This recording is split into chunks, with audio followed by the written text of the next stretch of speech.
আনুমানিক 400 বছর আগের ঘটনা। ঢাকা জেলার অন্তর্গত প্রত্যন্ত প্রাচীন জনপদ ছিল কেরানীগঞ্জ।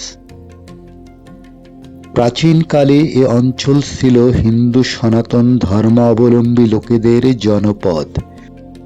এ অঞ্চলের হিন্দু সমাজের লোকেরা গেরস্থালি, কৃষিকাজ ও কুমারের কাজ করিত। এছাড়া আরও অন্যান্য সম্প্রদায়ের লোকেরাও বাস করত। তন্মধ্যে জেলে, মুচি, ঋষি, কামার, নৌকা পারাপারের সম্প্রদায়ও ছিল। অত্যন্ত দুর্গম ছিল এ অঞ্চলের পথ ঘাট বলতে তেমন ছিল না। গ্রামগুলোর বহু দূরে দূরে বিচ্ছিন্ন ছিল। তেমনি একটি বিল অঞ্চল ছিল বড় জয়নগর মৌজা। আজকের মতো এমন বসতি ছিল না বললেই চলে। এই জয়নগর বড় মৌজার বিলে কৃষি আবাদ হতো। হিন্দু সম্প্রদায়ের লোকেরা কৃষি কাজের জন্য এই অঞ্চল চষে বেড়াত। আজকের জয়নগরের প্রাচীন গাবগাছতলার নিকটেই একটি স্থান ছিল, যে স্থানের পথ ধরে কৃষকেরা দূর দূরান্ত থেকে চাষাবাদ করতে আসত।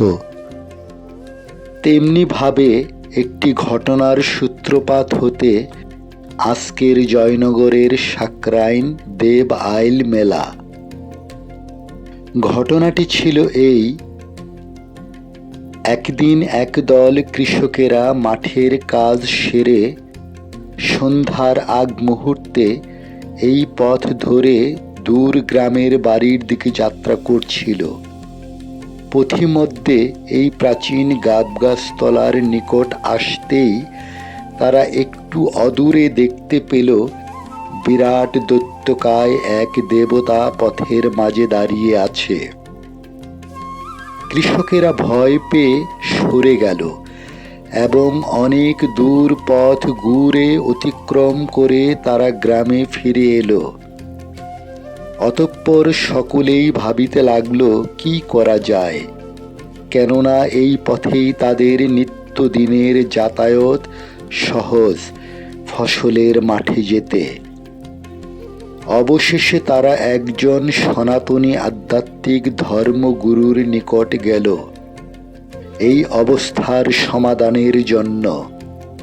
অনেক ভেবে চিনতে পরখ করে আধ্যাত্মিক ধর্মগুরু তাদের জানালেন, এই অবস্থা হতে মুক্তি পেতে হলে প্রতি বৎসর পৌষ ক্রান্তির সাকরাইনে ওই জমির আইলে যেখানে দেবতা অবস্থান ছিল সেই স্থানে দেবতাকে সন্তুষ্ট করার জন্য ভোগ ও পূজা অর্চনার আয়োজন করতে হবে। তাহলে দেবতা তোমাদের উপর সন্তুষ্ট হয়ে কারো কোনো ক্ষতি করবে না। তোমরা এই পথেই চলাচল করতে পারবে।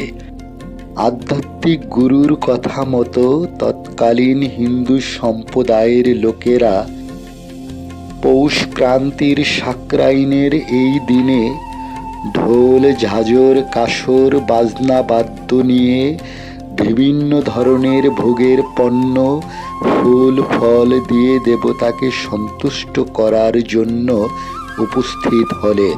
সেই থেকেই এই পূজার নাম হল সাকরাইন দেব আইল পূজা।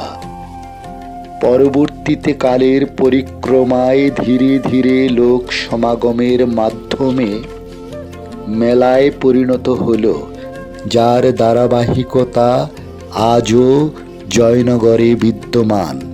কালের সাক্ষী হয়ে অদূরে বেশ কয়েকটি পুরাতন গাবগাছ আজও দাঁড়িয়ে আছে। এখনও হিন্দু সম্প্রদায়ের লোকেরা এই স্থানে পূজা দেয়। মুসলমানেরা মেলা উপলক্ষে অনেক আনন্দ উপভোগ করে। এই হলো জয়নগরের সাকরাইন মেলার সংক্ষিপ্ত ইতিহাস, যা আজও কালের সাক্ষী হয়ে বহমান আছে। আজও দূর দূরান্ত হতে লোকেরা এই স্থানে মেলা উপলক্ষে ভিড় জমায়।